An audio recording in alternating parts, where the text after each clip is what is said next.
larong ito ay sasaialay na nga nila sa mga ibang teams yung kanilang fate patungong playoffs. Welcome to game number 2 of our first best of 3 series. Ano kaya magiging kapalaran ng dalawang teams na ito? Sobrang depende yun if this lineup na may YSS and the Nathan can farm up to a point na nakakatakot na sila. Pero sobrang wombo-combo din kasi yung lineup ng Twisted dito eh. Oo, ibang klase din kasi yung wombo combo ng Twisted Minds. Pagpasok dito sa labang ito, the Throne of Ruin, the Tectonic Charge, napakadaming crowd control. Even the yin-yang overturn na manggagaling dito kay Sean. Parang overload pa na talaga ng crowd control. Yeah. That will allow them na magkaroon ng enough time para mag-deal ng damage itong si Nosha as well as the MP the King. Oy! Naturally wins this. Alam naman natin, Eagles talaga, Nathan. On almost all matchups. Siguro lalamang lang siya sa Moscow dahil dun sa range. Pero kung laban sa Granger na isang strong laner, magiging maganda to. Interestingly, nag-Festival of Blood. Nosha as the second emblem. So ito yung basically he will get advantages sa pag-spellbound maaga pa lang. And not to mention wala pang ulti din itong ating Nathan. So the range is a big problem for him. Nako! Nako!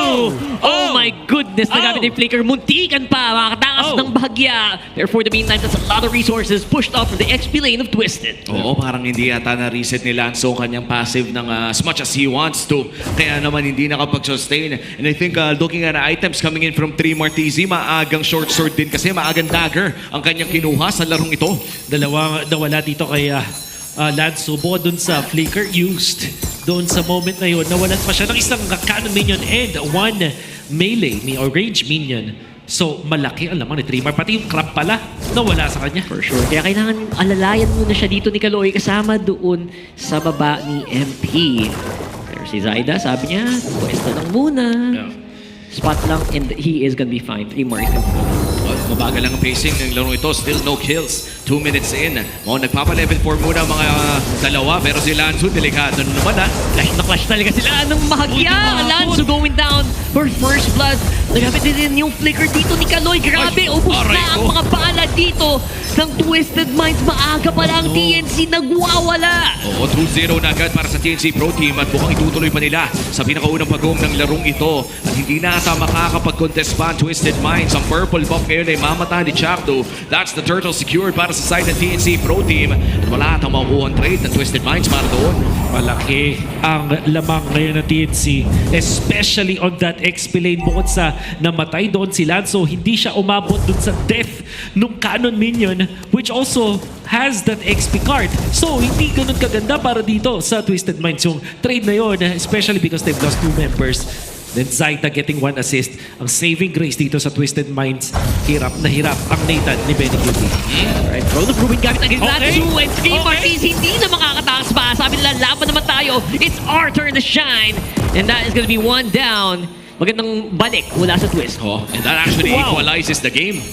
Ang ganda naman combo nun. Pang-setup lang yung Throne of Ruin para sa magandang tech charge ni Kaloy. Linis. That looked very clean at biglang naka-recover, biglang nakahinga ng Twisted Minds. Yan naman talaga ang hinahanap doon ng Twisted Minds. Makahinga ng early game. Especially, tulad na lamang na binanggit nyo kanina na super late game. Ang lineup ng TNC Pro Team dito, you have Zaida on the season Shin. Si Benny Cutie ay naka-Nathan. Kaya naman dapat talaga ilamang ang Twisted Minds dito sa early parts ng ating laro. Pero Benny, Nakikipagsabayan, bumalik sa kanya Shadow here. Obviously, maganda yung DPS and si Chakno may stand din na kailangan abangan dito. Si Nosha, hindi siya pwede basta pumasok. Inaantay si Kaloy. It's Sean going for a dive here. It's a 4-man dive, possibly from Twisted. Sabi nila, wag muna. Oo, pero at least yung Gold Crab ay nakuha ng Twisted Minds. If you are Twisted Minds Wolf, ano ba yung pinaka-focus dapat ngayon ng kupunang ito?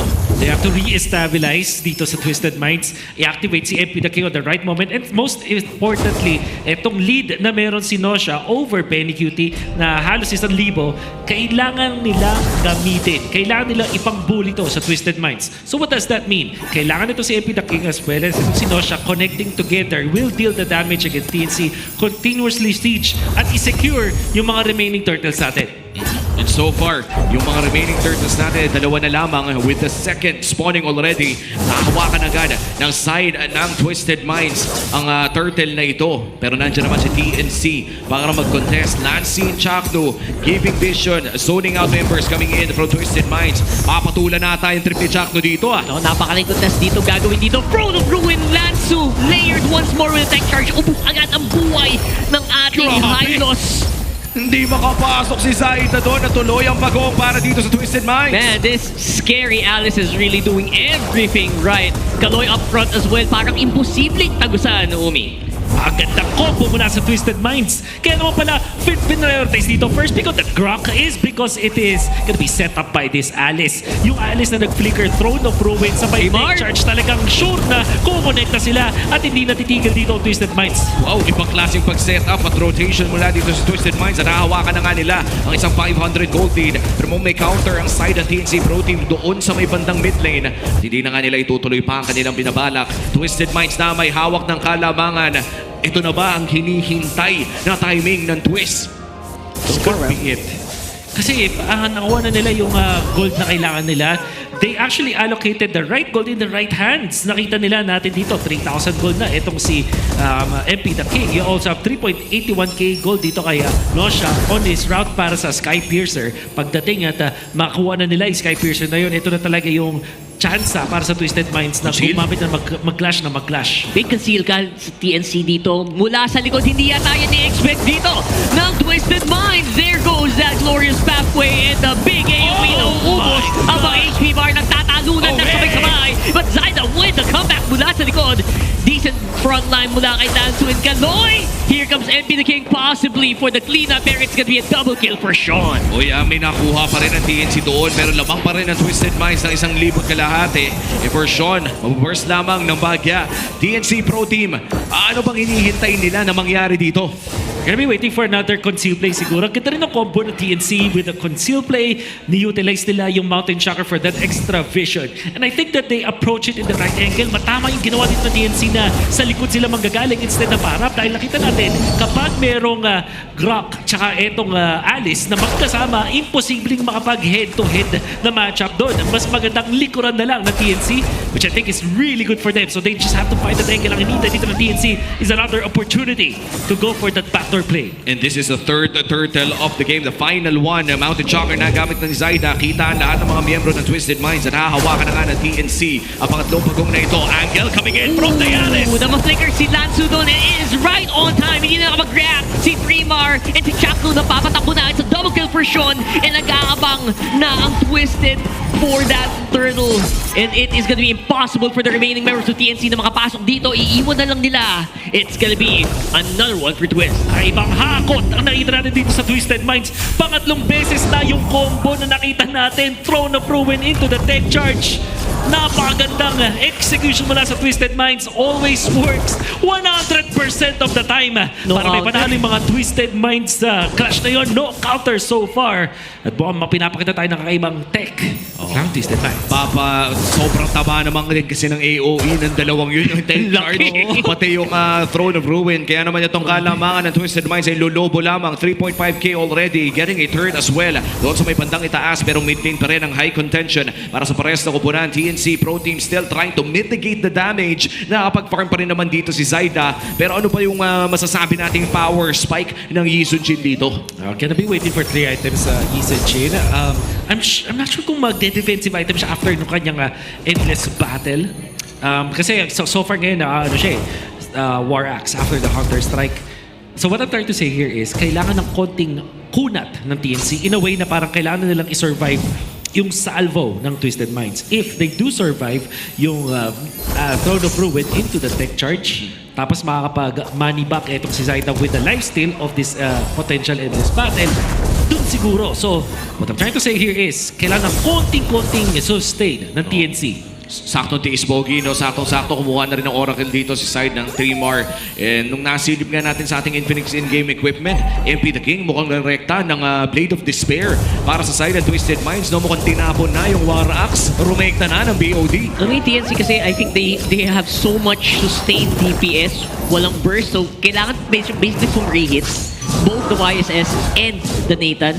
So what chance do you get pag may batong pumunta sa mukha mo?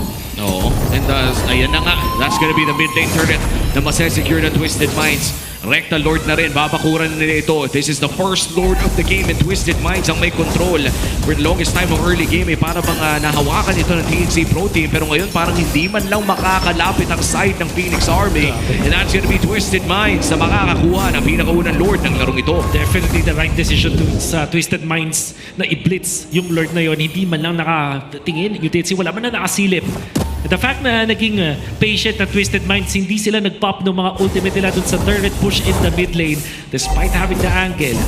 Saving it para dun sa Lord fight to make sure na yung TNC ay hindi magkakaroon ng tsansa makakontest ng Lord. Well done, Twisted Minds. Yeah, for TNC though, I feel like they're doing exactly what they need to do kasi sobrang super late game talaga ng Nathan. He has no choice but to farm up max items into one of the scariest DPS heroes in the game. Na literally buong team pwede mo yung AoE. So, ang tanong, mahanap mo ba yung pwestong yun? Mahanap mo ba yung opening to do what you're supposed to do? Well, for TNC Pro Team, kailangan lang talaga nilang bumili ng oras para mabigyan ang Natan ng isang napakagandang item set na medyo malayo pa. No? I think this is gonna be the Blood Wings sa pagsilip natin sa Infinix in-game equipment.